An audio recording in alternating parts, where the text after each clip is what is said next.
pagi dan selamat hari Sabat. Saya ucapkan kepada semua yang mengikuti perbaktian online Sabat ini. Sabat ini merupakan Sabat ketujuh dalam kuartal 3. Saya Madeline Bakri dan saya akan memimpin acara perbaktian kita pada hari ini.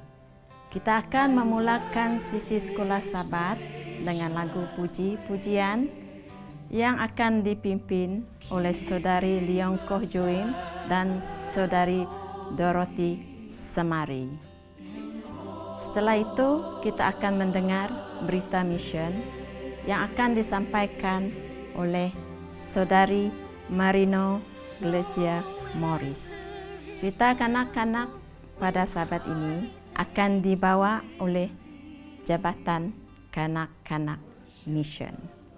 Dan ringkasan pelajaran sekolah Sabat kita akan disampaikan oleh Pastor Jogori Galuh.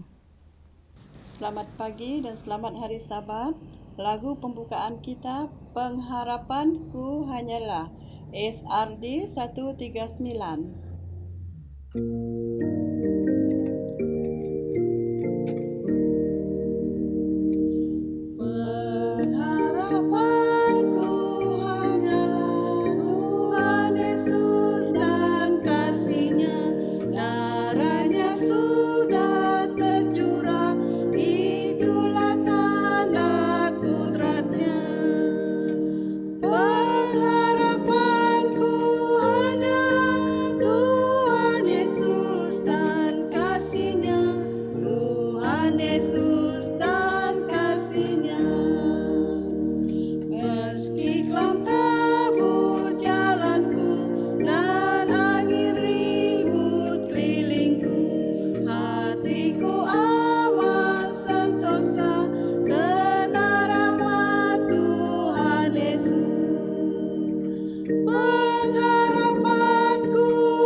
Selamat hari Sabat dan selamat pagi kepada yang mengikuti pembaktian kita pada Sabat ini. Tajuk berita misi kita pada hari ini ialah dari negara Guinea. Tajuk berita mission kita pada pagi ini ialah doa dan penganiayaan. Dia mengisahkan Mamuana Bagwara yang berumur 29 tahun. Apabila orang yang Seventh Day Adventist itu datang, saya dan suami saya bercakap dengan dia beberapa menit di sebuah anjung rumah kami di Bandar Conakry, negara Guinea. Kemudian dia membahagikan kami satu risalah. Pada risalah itu ada tertulis Yesus, tertulis pada sudut kanan. Tanpa memegang risalah itu, saya beritahu orang itu dan menyerahkan kepada suami saya yang bernama Mr. Alpa. Risalah itu ditulis dalam bahasa Perancis dan Alpa tidak dapat membacanya dan dia letakkan risalah dalam tapak tangan saya. Baca ini untuk saya, katanya. Saya bukan orang Kristen, Saya beritahu dia, saya tidak boleh sentuh apa-apa perkara seperti ini. Saya menjawab dia lagi. Saya buka pintu dan terus masuk. Saya tidak mahu mendengar perbualan mereka mengenai Kristen. Dan saya masa untuk sembahyang petang. Tetapi saya tidak dapat tumpuan untuk berdoa. Saya dapat dengar tetamu Adventis itu berbual-bual di anjur rumah kami. Orang Kristen itu tanya sekiranya apa ada sesuatu yang boleh dia doakan. Saya memerlukan pekerjaan, kata apa. Suami saya adalah seorang juru elektrik yang telatih. Dan apabila saya mendapat gaji dari kerja-kerja saya, pendapat dibelanja dengan amat cermat. Dan istri saya menghadapi masalah kandungan untuk dimohon doa untuk dia. Mendengar kata-kata suami dia itu, saya pun keluar dari rumah dan ikut dalam perbualan. Saya pun menceritakan satu perkara di mana Alpa pun tidak tahu. Semasa pemeriksaan kandungan saya beberapa hari yang lepas, dokter pakar memberitahu saya bahwa anak dalam kandungan saya tidak bernyawa lagi. Bayi dalam kandungan saya sudah mati. Suami saya sangat terkejut mendengar berita itu. Mohon berdoa untuk saya. Saya merayu kepada orang Adventis itu untuk mendoakan sekiranya bayi yang saya lahir ini adalah bayi perempuan. Sekiranya tidak, biarlah terjadi kehendakmu. Apabila habis berdoa, tetamu Advent itu pun mengambil risalah dari anjung rumah dan dia pun menulis nombor telepon dan nama beliau. Ini nama saya, Pastor Tragula, dan nombor telepon saya. Tetamu Adventis itu pun serahkan risalah itu kepada Encik Alpa dan berkata, mungkin istri kamu simpan ini dan dia boleh membaca pada suatu hari nanti. Sebaik sahaja tetamu Adventis itu tinggal di rumah kami, saya terus koyak risalah itu dan buang ke dalam parit. Saya suka pada doanya, tetapi saya tidak mahu apa-apa kaitan kekristenan yang dia bagikan kepada kami. Pada malam itu saya tidur nyenyak sampai pagi pertama kali dalam beberapa bulan ini. Kesakitan rahim saya dan pendarahan pula berkurangan. Pada hari keesokannya saya pun pergi ke hospital untuk temu janji pemeriksaan kandungan yang seterusnya. Apabila diperiksa melalui scanning yang telah dibuat, dokter pakar memberitahu bahwa mereka tersilap, tetapi dia tidak mengandung, tetapi dia ada ketumbuhan bengkak dalam saluran rahim dia. Dengan dia pun balik dengan senang hati. Sebulan selepas itu, anak dia yang bernama Anthony yang berumur 16 tahun jatuh sakit. Dia membeli ubat-ubatan dari hospital dan pemasi.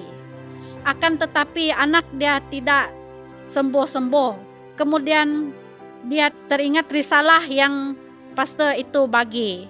Kemudian saya ingin bagaimana kesakitan saya hilang apabila risalah yang dia beri kami dahulu, di mana dia ada tulis nomor telepon saya mengamuni diri saya. Pada keesokan harinya, semasa saya sedang memikir nomor telepon Adventis itu, tiba-tiba ketukan pintu rumah saya. Apabila saya buka pintu, saya nampak Pastor Tragula berdiri di luar. Saya berasa sangat gembira sebab kamu datang ke rumah kami lagi. Saya perlukan Encik berdoa sebentar untuk anak saya, yaitu Anthony. Lalu pastor ini pun membawa Anthony masuk ke sebuah bilik dan berdoa untuk anaknya. Pada tengah hari itu, Anthony pun berasa beransur pulih dari penyakitnya. 2 hari kemudian Anthony terus sembuh dan pulih sepenuhnya. Saya dan apa merasa sangat heran, tetapi saya tidak mau pergi ke gereja. Walaupun demikian, saya sentiasa mengingatkan doa-doa Pastor Trigula ini. Sebulan kemudian baru saya pergi ke gereja. Kali pertama datang ke gereja, saya sangat tertarik dan teruja dengan pengkhotbah dan pelajaran kitab suci yang disampaikan pada hari itu. Sebelum masuk ke gereja, saya disambut dengan penuh mesra dan dilayan dengan penuh kekeluargaan Kristen. Ini membuat saya ingin datang lagi ke gereja setiap hari Sabat. Suami saya Alpa, walau bagaimanapun hanya datang ke gereja sebanyak 2 kali sahaja.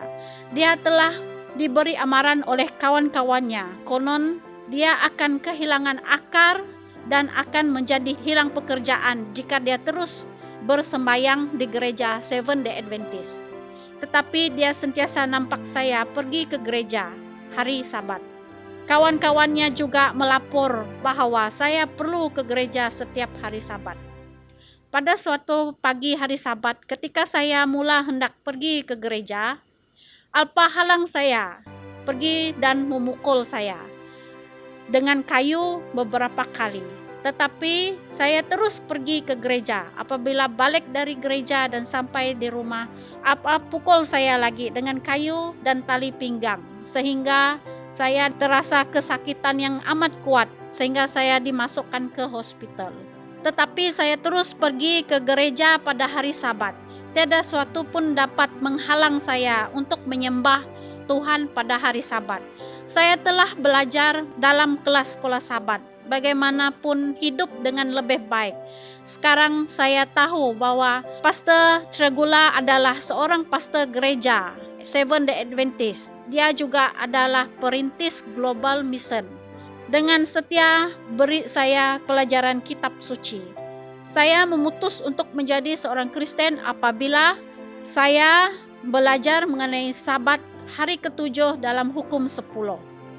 Suami saya Alpa masih memukul saya setiap kali saya buka mulut untuk bercakap. Dia akan tampar saya. Oleh itu, saya dan Alpa tidak lagi tidur bersama dalam satu bilik. Saya masih tinggal di rumah sebab anak saya, dia mula menjauhkan diri dari keluarganya. Dia mula juga tidak memberi nafkah dan bantuan lain kepada kami anak beranak lagi. Apabila berada di rumah, dia sentiasa marah dan tidak mahu bercakap dan bertegur sapa dengan kami anak beranak. Walau dia seolah-olah meninggalkan rumah tangga dan benci pada saya tetap berdoa kepada Tuhan untuk suami saya. Setiap hari saya membaca dan hafal ayat dari Yohanes 14 ayat 1 hingga 3 yang mengatakan, di mana Yesus berfirman, janganlah gelisah hatimu, percayalah kepada Allah. Percayalah kepadaku, di rumah Bapakku banyak tempat tinggal.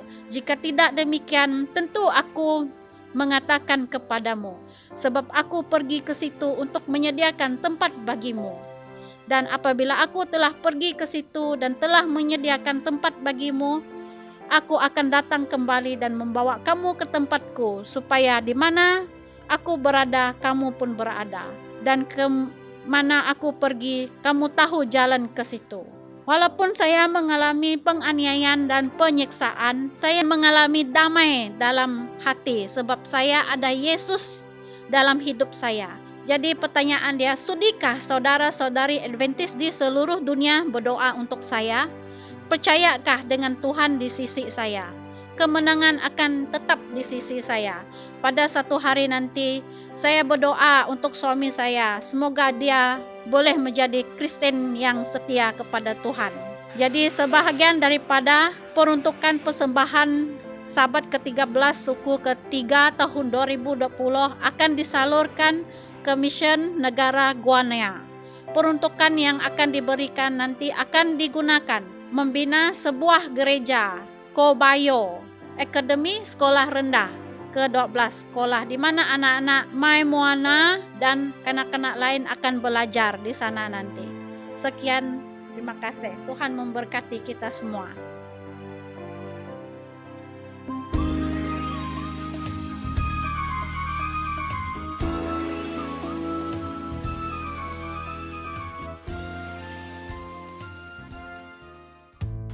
Selamat datang dan selamat hari Sabat kanak-kanak. Saya Aunty Yvonne. Apa khabar? Bagaimanakah minggu kamu? Adakah apa-apa yang telah membuat kamu gembira, bimbang ataupun sedih minggu ini? Saulus mengalami kasih karunia Tuhan dengan cara yang sangat aneh. Hari ini kita akan mendengar lebih lanjut tentang apa yang terjadi kepadanya. Mesej untuk hari ini adalah kasih Tuhan sama seperti suatu cahaya dalam kegelapan. Sebutkan bersama-sama dengan saya. Kasih Tuhan sama seperti suatu cahaya dalam kegelapan. Tajuk pelajaran Alkitab kita hari ini ialah Sekarang Saya Melihat. Saulus duduk dengan senyap di rumah Yudas. Dia langsung tidak kelihatan seperti seseorang yang pernah ditakuti, pemarah berkuasa seperti 2-3 hari yang lepas. Dia duduk dengan diam, dengan kepalanya tertunduk. Dia meluangkan masanya dengan berdoa. Terlalu banyak yang perlu didoakan. Dia sudah tentu berdoa untuk pengampunan. Dia berasa takut setiap kali dia terbayangkan bagaimana umat Kristian disiksa dengan kejam, dan dia juga bersyukur serta memuji Tuhan lagi dan lagi untuk keselamatannya. Pengalaman melihat sendiri Yesus di Damaskus telah menginsafkan dia. Dia akan sentiasa mengenangkan waktu itu dalam hidupnya. Yudas dan keluarganya menawarkan makanan kepada Saulus, tetapi dia tidak mahu mengambilnya. Dia juga tidak mahu minum. Akhirnya mereka meninggalkan dia sendirian. Kabar itu tersebar di seluruh Damaskus dengan cepat. Saulus telah tiba. Saulus, pemburu umat Kristian yang dahsyat. Umat percaya telah mendengar kabar tentang kedatangannya, dan sekarang dia sudah pun berada di sana. Dia dikatakan sedang menumpang di rumah Yudas. Ada juga kedengaran bahwa matanya telah dibutakan dan dia dipimpin masuk ke kota itu seperti budak kecil. Sesuatu yang sangat aneh telah berlaku. Tiada seorang pun yang pasti. 3 hari selepas pertemuan Saulus dengan Tuhan, Ananias, seorang pengikut Yesus, telah menerima suatu wahyu. Tuhan muncul di hadapannya dan berkata, "Bangunlah dan pergi ke lorong yang dipanggil lurus. Cari rumah Yudas. Tanyakan seseorang yang bernama Saulus dari kota Tarsus. Dia sedang berada di sana, berdoa. Matanya sudah buta. Dia telah mendapat suatu wahyu dan mimpi. Dalam mimpinya, seorang yang bernama Ananias datang kepadanya dan meletakkan tangan di atas kepalanya. Kemudian, Saulus dapat melihat semula." Tuhan, ramai orang telah bercerita tentang orang ini dan perkara-perkara jahat yang dilakukannya terhadap umat-Mu di Yerusalem. Sekarang dia telah datang ke Damaskus. Imam besar telah memberikannya kuasa untuk menangkap sesiapa yang menyembah-Mu. Tuhan meyakinkan Ananias. "Pergilah. Aku telah memilih Saulus untuk satu tugasan yang penting. Dia mesti memberitakan mengenai diriku kepada orang-orang bukan Yahudi, kepada raja-raja dan juga bangsa Israel." Ananias menuruti perintah Tuhan. Dia memandang ke atas, memerhatikan awan dan juga kesibukan pasar itu. Segala-galanya kelihatan seperti biasa. Ananias menggelengkan kepala. Segala-galanya memang di luar kebiasaan. Dia baru sahaja selesai menerima wahyu daripada Tuhan, dan dia sedang dalam perjalanan untuk bertemu dengan Saulus, orang yang sangat digeruni, tetapi telah menjadi salah seorang umat percaya. Ananias menemui rumah Yudas. Di dalam, Saulus sedang menunggu dengan senyap, tidak dapat melihat. Sambil menunggu kedatangannya, hati Ananias tersentuh. Dia meletakkan tangannya di atas kepala Saulus dan berkata, Saudara Saulus, Tuhan Yesus telah menghantar saya. Dialah yang kamu temui dalam perjalanan ke sini. Dia telah menghantar saya supaya kamu dapat melihat kembali dan juga dipenuhi dengan Roh Kudus. Dengan segera, sesuatu yang seperti sisik ikan telah tertanggal dari mata Saulus dan dia dapat melihat semula. Dan Saulus dibaptiskan dengan segera tanpa menunggu untuk makan atau minum. Mari kita sebutkan mesej kita bersama-sama. Kasih Tuhan sama seperti cahaya dalam kegelapan. Ayat hafalan hari ini adalah lelaki ini adalah alat pilihanku. Kisah 9 ayat 15. Kita ulangkan sekali lagi. Ayat hafalan hari ini adalah lelaki ini adalah alat pilihanku. Kisah 9 ayat 15. Kasih karunia adalah suatu pemberian percuma. Kamu tidak memintanya, kamu tidak layak menerimanya. Ianya adalah hadiah istimewa daripada Tuhan. Mari kita sebutkan mesej kita sekali lagi. Kasih Tuhan sama seperti suatu cahaya dalam kegelapan.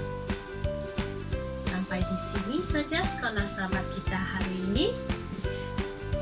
Kita akan berjumpa lagi di sini sahabat depan pada masa yang sama. Jumpa lagi. Bye-bye. Yes, that's the book for me. I stand alone on the word of God, the B-I-B-L-E. The B-I-B-L-E. Yes, that's the book for me. I stand alone on the word of God, the B-I-B-L-E. I stand alone on the word of God, the B-I-B-L-E. Bible! Terima kasih para pendengar kerana mengikuti rancangan kita pada minggu ini. Jadi pada minggu ini yaitu pelajaran sekolah sahabat kita yang ke-7 dalam kuarter yang ketiga. Jadi sebelum kita menghurai lebih lanjut lagi tentang pelajaran sekolah sahabat minggu ini, marilah kita sama-sama berdoa. Saya pimpin kita dalam doa. Mari kita berdoa. Allah Bapa kami yang maha besar dalam kerajaan surga, terima kasih kerana Engkau memberi ruang dan peluang untuk kami mendekatkan diri dan meneguhkan iman kami melalui pelajaran sekolah sahabat kami pada minggu ini. Terima kasih Tuhan, dalam nama Yesus kami berdoa. Amin. Terima kasih kepada kita semua kerana kita mengikuti rancangan kita pada minggu ini. Jadi tajuk pelajaran sekolah sahabat kita minggu ini adalah mengkongsikan firman. Jadi hanya saya memberitahu yaitu ringkasan daripada pelajaran kita minggu ini, yaitu pelajaran yang ke-7. Ianya mengenai mengkongsikan firman. Jadi firman itu harus kita kongsikan dengan sebaik mungkin. Ianya tidak mengenai apa yang kita lakukan, apa yang kita buat, apa yang keluarga kita buat, apa yang kita sendiri buat. Ianya tidak begitu. Sebab pelajaran sekolah sahabat kita menekankan yaitu tajuknya adalah mengkongsikan firman. Jadi firman itu adalah firman Tuhan sebenarnya. Jadi bermaksud kita menekankan sebab pelajaran kita menekankan ianya mengenai setiap apa yang kita lakukan, apa yang kita katakan adalah dari sudut Yesus itu sendiri.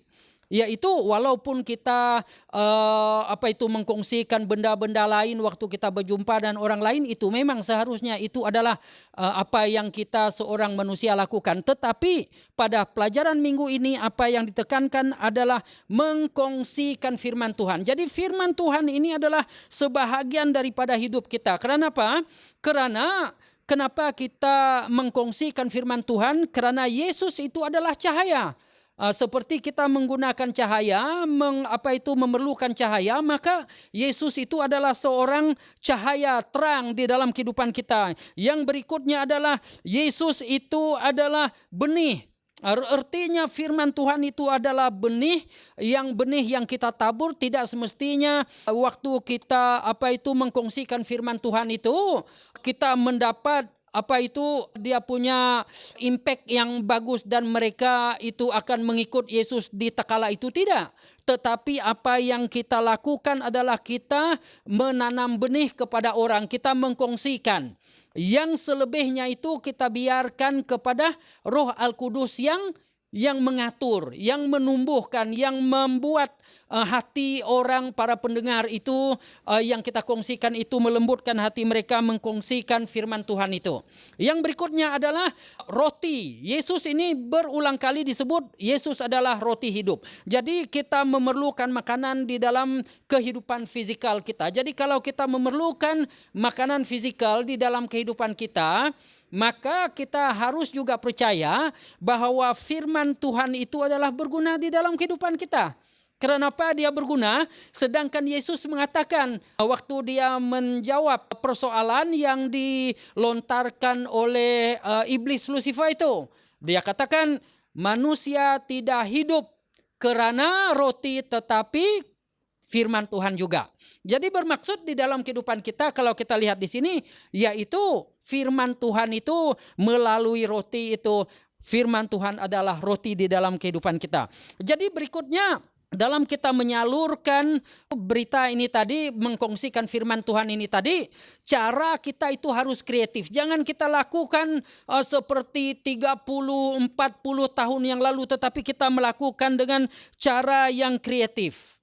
Sebab kenapa dia kreatif adalah untuk kita melihat dari segi aspek macam mana kita kongsikan firman itu. Kalau di bandar ianya lain, kalau di kampung ianya lain. Ini dua berbeza. Tetapi yang kita harus akui di sini adalah apa yang kita lakukan, kita membawa orang mengerti akan firman Tuhan dan menuruti firman Tuhan dan lebih lagi mengenali bahwa Yesus itu adalah sumber kehidupan. Artinya sumber kehidupan adalah sewaktu Yesus mencipta sesuatu di dunia ini dulu, dia tidak mencipta daripada benda yang wujud, yang sudah ada, tetapi ia hanya mencipta daripada sesuatu yang kosong. Jadi inilah berita yang patut kita kongsikan kepada orang lain. Jangan kita lakukan disebabkan kita terpaksa, disebabkan tekanan daripada mission, tekanan daripada anggota gereja, tidak. Tetapi kita lakukan sebab keinginan kita. Inilah yang diperbuat oleh Rasul Paulus untuk kita. Jadi kita harus memanfaat ini. Kenapa? Karena Yesus telah memberikan kita firman-Nya, kita mempelajari firman-Nya. Tidak baiklah kalau kita hanya ketahui barang itu dan kita simpan. Yesus juga katakan, we are the light of the world. Kita adalah terang dunia. Jadi kalau kita adalah terang dunia, kita harus kongsikan selepas kita mempelajari sesuatu, apa yang kita temui di dalam Alkitab itu kita kongsikan kepada orang lain. Coba kamu bayangkan, fikirkan. Kalau kamu mendapat sesuatu yang baru, adakah kamu mau mengkongsikan berita itu kepada orang lain? Ataupun sesuatu ajaib, ataupun sesuatu yang berlaku kepada kamu, adakah kamu mau menceritakan? Jadi inilah yang harus kita kongsikan. Kita harus kongsikan kepada orang yang lain tentang Yesus. Kita harus memanfaatkan apa yang Tuhan bagikan kepada kita. Jadi berikutnya adalah kita harus menerap. Artinya menerap firman Tuhan itu di dalam kehidupan kita. Karena kalau kamu lihat apa yang kita lakukan, apa yang kita baca, apa yang kita pelajari itu semua kita sudah pelajari. Tetapi proaktifnya itu. Jangan kita hanya untuk diri sendiri, tetapi kita harus bagi kepada orang lain. Apa yang kita lakukan kepada orang lain? Ada sesiapa di antara kita yang mau sendiri saja ke surga? Tidak mau. Semua kita mau kawan kita yang lain itu yang belum mengenal akan Tuhan supaya satu hari nanti kita akan ke surga. Jadi ini adalah pelajaran yang kita harus tekankan di pelajaran minggu ini, yaitu kita mengkongsikan firman Tuhan. Kenapa kita mengkongsikan? Karena Tuhan itu mahu kita menjadi alatnya menjadi penabur benih kepada orang yang belum mengenal akan Tuhan. Jangan kita kirakan, oh kalau saya tabur orang dengar, tidak. Kalau saya tabur orang ambil, tidak. Itu tidak. Itu bukan pekerjaan kita. Pekerjaan kita adalah kita menabur, kita mengkongsi. Yang menumbuh, yang membawa, yang menyuruh orang mengambil itu adalah kerja Roh Al-Kudus. Jadi dengan kesimpulan pelajaran kita pada minggu ini ringkasannya adalah kita harus benar-benar menjadi anak Tuhan dan mengkongsikan firman Tuhan daripada isi hati kita. Jangan ada tekanan, jangan ada paksaan, tetapi karena kita rindu seperti Rasul Paulus. Kenapa? Rasul Paulus sewaktu dia bertemu dengan Yesus di Damaskus, waktu dia balik, dia sudah berkobar-kobar. Jadi begitulah sekiranya di dalam kehidupan kita berkobar-kobar untuk mengkongsikan firman Tuhan. Inilah ringkasan pelajaran sekolah sahabat kita minggu ini. Tuhan memberkati. Mari kita berdoa. Allah Bapa kami yang maha besar dalam kerajaan surga, terima kasih karena Engkau telah memberikan kami ringkasan yang begitu baik, yaitu kami mengutamakan Engkau di dalam kehidupan kami dan kami sepatutnya mengkongsikan firman Tuhan supaya orang yang belum mengenal akan Tuhan dimanapun kami bertemu dengan mereka akan mendekatkan dan mengambil Engkau sebagai juru selamat di dalam pribadi mereka masing-masing. Tetapi khasnya doa kami pada minggu ini adalah supaya kami menjadi agen Engkau untuk mengkongsikan firman Tuhan. Terima kasih Tuhan atas mendengar dan menjawab doa kami, sebab kami layangkan doa ini dalam nama Yesus yang menjadi juru selamat dan penebus kami. Amin.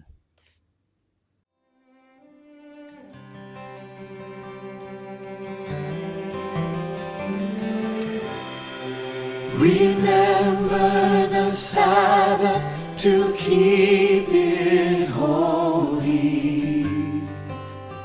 Honor the day that our Lord commands us to cease our toiling, and we obey, that we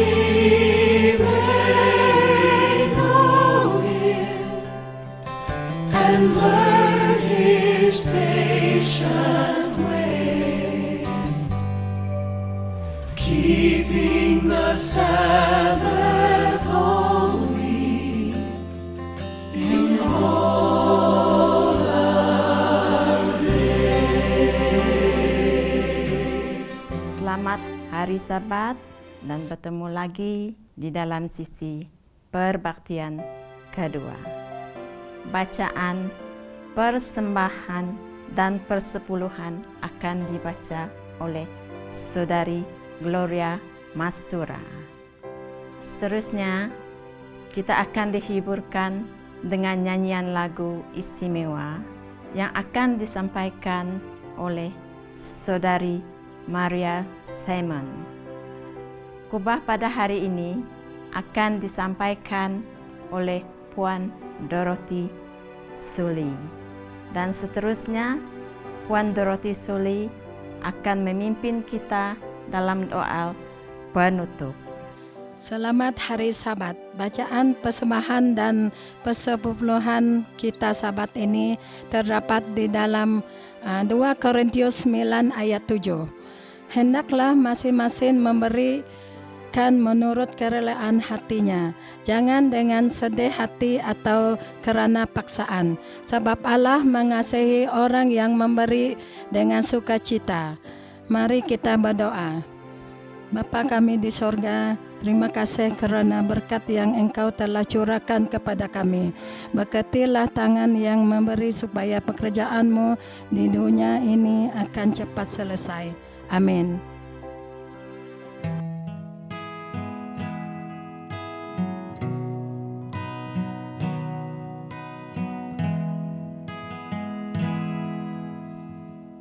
Ku sadar tak semua dapat aku miliki di dalam hidupku, hatiku percaya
rancanganmu bagiku adalah yang terbaik.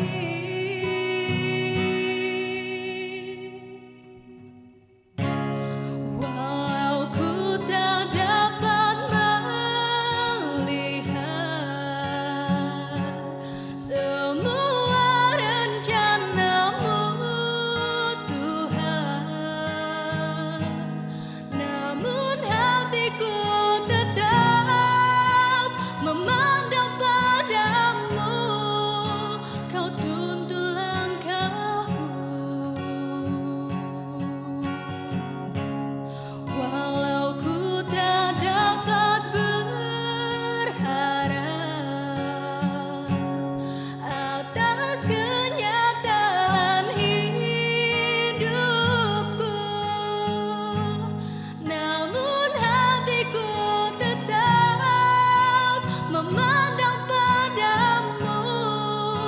Kau ada untukku. Walau ku tak dapat melihat semua rencanamu, Tuhan,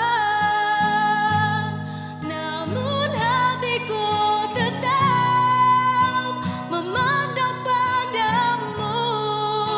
Kau tuntun langkahku. Walau ku tak dapat berharap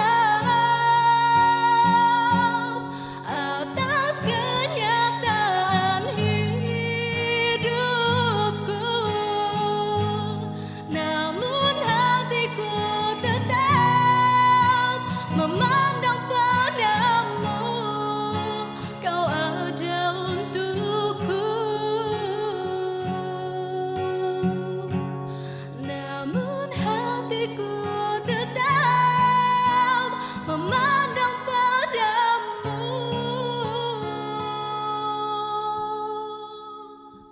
Kau ada untukku.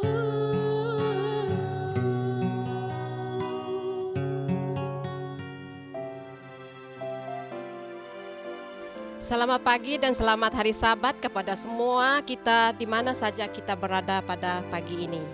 Pagi ini saya ingin membawa kita untuk merenungkan ayat-ayat dan kata-kata yang boleh menolong kita semasa menghadapi kesusahan, kekhawatiran dalam hidup.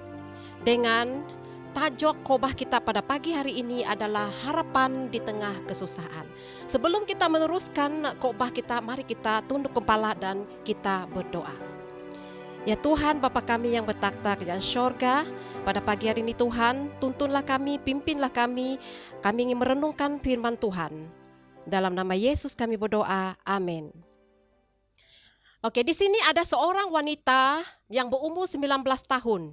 Dia merasa sangat sedih karena kehilangan seorang kawan rapat yang terbunuh dalam kemalangan jalan raya. Dalam beberapa bulan dia merasa sedih mengenang kawan rapatnya itu karena kawan rapatnya itu masih muda. Ya, peristiwa ini telah mengabur penglihatan dia karena kesedihan sehingga dia tidak dapat melihat Tuhan. Di sini juga seorang perempuan bernama Letty Joy telah menulis christianwomanfortoday.com. Di sana dia telah memberi beberapa kata-kata yang boleh mendorongkan semangat kita. Karena situasi seperti yang telah dilalui oleh perempuan ini tadi akan dilalui oleh kita. Ataupun kadang-kadang kita boleh dengar orang bercerita bagaimana dia berputus asa dalam kehidupan. Di sini kita akan melihat apa yang ditulis oleh Letty Joy. Letty Joy mengatakan bahwa di sini terangilah hati kita dengan doa. Ya, ini adalah paling penting dalam hidup kita. Kita harus menerangi hati kita dalam doa. Curahkan isi hati kita kepada Tuhan. Ya, Tuhan Maha mengetahui segala-galanya. Nomor 2, dikatakan terangilah pikiran kita dengan kebenaran. Ya, kita harus meletakkan kebenaran itu di dalam hidup kita, ya. Kita setiap hari kita harus meluangkan masa sekurang-kurangnya semenit untuk meletakkan kebenaran dan doa di dalam hati kita. Dan nomor 3, Letty juga menulis terangai hidup kita dengan melakukan kehendak Allah. Ya, kita melakukan kehendak Allah supaya kita boleh melupakan apa yang telah terjadi ke dalam hidup kita dengan melakukan pekerjaan-pekerjaan Tuhan. Seperti kita membuat gotong royong di gereja. Sebagai manusia, kita tidak terlepas dari peristiwa-peristiwa yang membuat kita letih dan lesu. Ya, ini kita tidak dapat mengawal keperasaan kita. Ya, ini akan menjadi kemurungan. Banyak orang mengalami peristiwa yang berpanjangan, ya. Jadi mereka merasa berputus asa, tidak bersemangat dan cenderung menyalahkan diri sendiri. Ya, ini yang selalu terjadi kepada kita manusia. Kita tidak dapat memaafkan diri sendiri, tidak dapat dan kita menyalahkan diri sendiri. Jadi ketika kita menghadapi situasi dalam keadaan yang sukar, saat yang macam ini, kematangan iman kita akan tergugat. Kuat mana iman kamu, itu akan tergugat sekiranya kita menghadapi masalah yang begini. Tetapi yang paling penting di sini adalah kita jangan gelisah. Ya, kita jangan goyang dalam iman. Karena di sini mengatakan bahwa Tuhan adalah gunung, batu, keselamatan dan kota benteng hidup kita. Ya, jadi mari kita buka dalam buku Mazmur 62 ayat 9. Di sini mengatakan bahwa curahkanlah isi hatimu di hadapannya. Allah ialah tempat pelindungan kita. Mazmur 62 ayat 9. Dan Mazmur ini kita mengetahui bahwa ditulis oleh Raja Daud. Dan kita merenungkan Raja Daud mempunyai masalah yang banyak sekali dalam hidup dia. Sebelum dia menjadi raja pun dia telah menghadapi banyak kesusahan. Lari daripada mertua dia, Raja Saul, dan dia kehilangan keluarga dia. Saya pikir pada masa itu dia membawa istri dia untuk pergi bersama dengan dia, tapi istri dia tidak mau. Ya, jadi dia sendirian untuk menempuhi kesusahan ini. Dan di situ juga dia sepatutnya menjadi raja, tetapi dia boleh dikatakan kehilangan pekerjaan masa itu karena dia ingin melarikan diri daripada mertua dia, Raja Saul. Ya, tetapi Raja Daud dia tidak berputus asa. Dia membuka dan mengenal Tuhan. Di dalam buku Mazmur 62 ayat 2 mengatakan, hanya dekat Allah saja aku tenang, daripadanya lah keselamatanku. Ya, itu adalah ayat-ayat yang kita boleh dapati dalam buku Mazmur 62 ayat 2. Jadi keputusan Daud adalah tepat sekali, ya, tepat sekali semasa dia menghadapi tekanan, dia tidak kehilangan akal. Karena kalau kita menghadapi kemurungan, kita sudah tidak percaya dengan Tuhan, ya, kita ramai yang lebih rela menderita ikut dunia daripada mengikut Tuhan. Jadi kita renungkan sekali lagi di dalam perjanjian baru, di mana di dalam Lukas 24 diceritakan di sana mengenai dua orang murid Yesus yang berjalan ke Emmaus. Ya, di sini mereka berdua sedang berjalan dan menceritakan apa yang telah terjadi kepada Yesus yang telah disalibkan. Mereka merasa sedih sekali karena kehilangan Yesus dalam kematian yang paling ngeri di atas kayu salib. Semasa mereka berjalan, di situ datanglah Yesus bertemu dengan mereka berdua. Tetapi mereka berdua tidak mengenal Yesus. Mereka bercerita dan Yesus menanya mereka apa yang terjadi. Mereka berdua menceritakan kepada Yesus, kamu tidak tahu apa yang terjadi. Dan mereka berjalan sesampai mereka di Emmaus. Di sana mereka, hari sudah petang, lalu mereka kata, Tuhan, dia kata, tinggallah bersama dengan kami. Tidak perlu meneruskan perjalanan kamu, hari sudah petang. Lalu anak murid Yesus ini karena tidak mengenal Yesus, maka Yesus pun mengikut undangan mereka dan Yesus pun tinggal bersama dengan mereka. Dan pada malam itu juga Yesus seperti biasa membahagikan roti kepada mereka dan di sanalah mereka mengenal Yesus, bahwa Yesuslah yang membuat mereka menderita. Ya, jadi di sini kita boleh merenungkan apa yang terjadi kepada anak murid Yesus selepas kematian Yesus. Mereka sungguh sengsara dan saya pikir mungkin ada mereka yang mengalami kemurungan, ya, karena terlalu sedih. Dan walaupun kita masih mengalami sakit hati ketika sengsaraan, Yesus seperti mana yang dia telah lakukan kepada anak muridnya itu, berjalan bersama mereka, begitu juga Yesus akan berjalan bersama kita.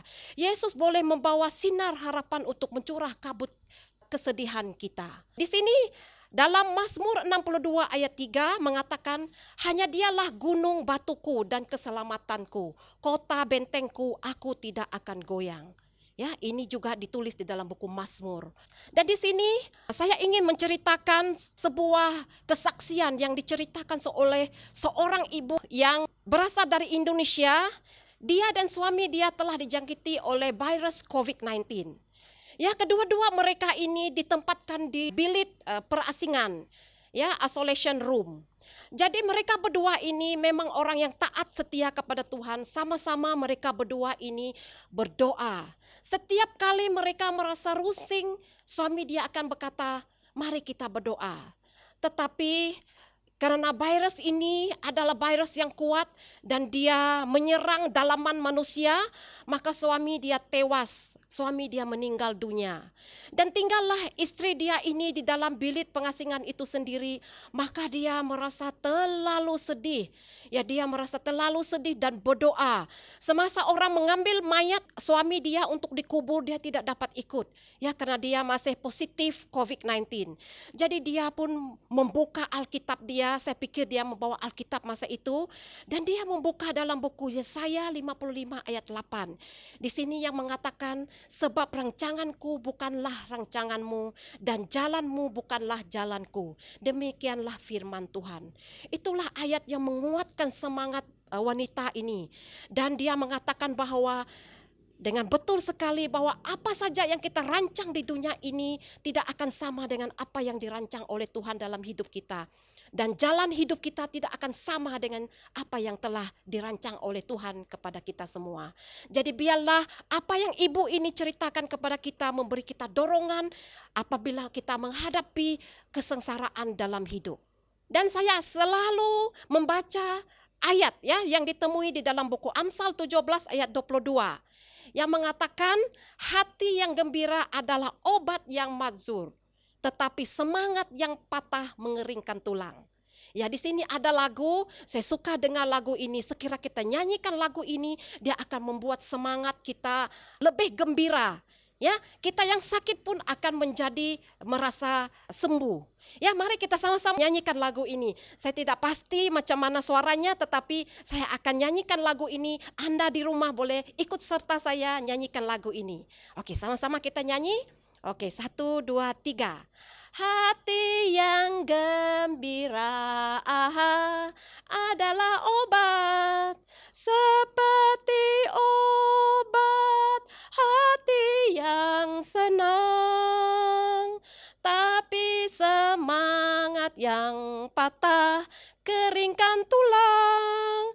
Hati yang gembira Tuhan senang. Ya, mungkin Anda di rumah dapat menyanyi ini dengan merdu sekali. Ya, tidak seperti apa yang saya nyanyikan. Oke? Jadi di sini apabila kita merasa kegelapan mulai melingkupi, kita perlu berpaling kepada Yesus. Karena Yesus adalah sang terang kita. Dia akan menjadi pelindungan dan akan memberi kekuatan kepada kita untuk terus maju dalam hidup ini. Oke, jadi sebab kita tidak akan tersandung dalam kegelapan bila berjalan dalam terang firman Tuhan. Ya, Tuhan memberkati dan melindungi kita semua. Untuk lagu penutupan, mari kita nyanyikan lagu Ada Tempat Diam Teduh, SRD 10.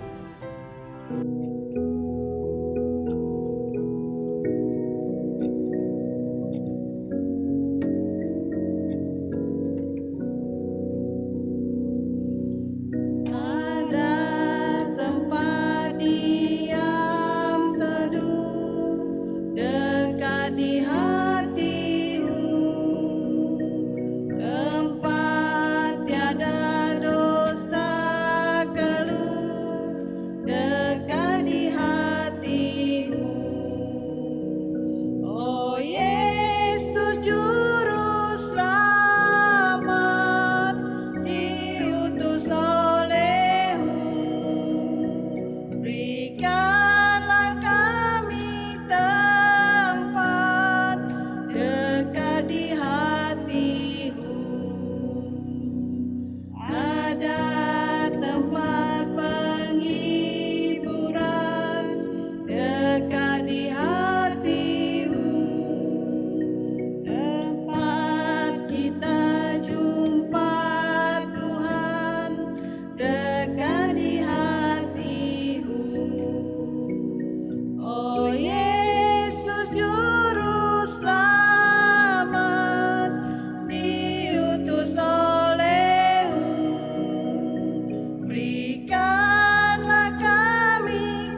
Mari kita berdoa.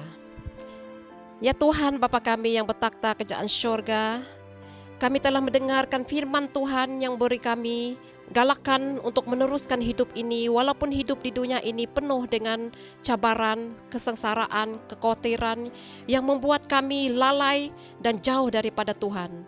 Oleh itu Tuhan, biarlah apa yang telah kami dengar tadi menguatkan iman kami Tuhan, untuk kami dekat kepada Tuhan, karena Tuhan adalah batu sandungan yang dapat melindungi kami, dan Tuhan adalah terang yang boleh menerangi jalan hidup kami.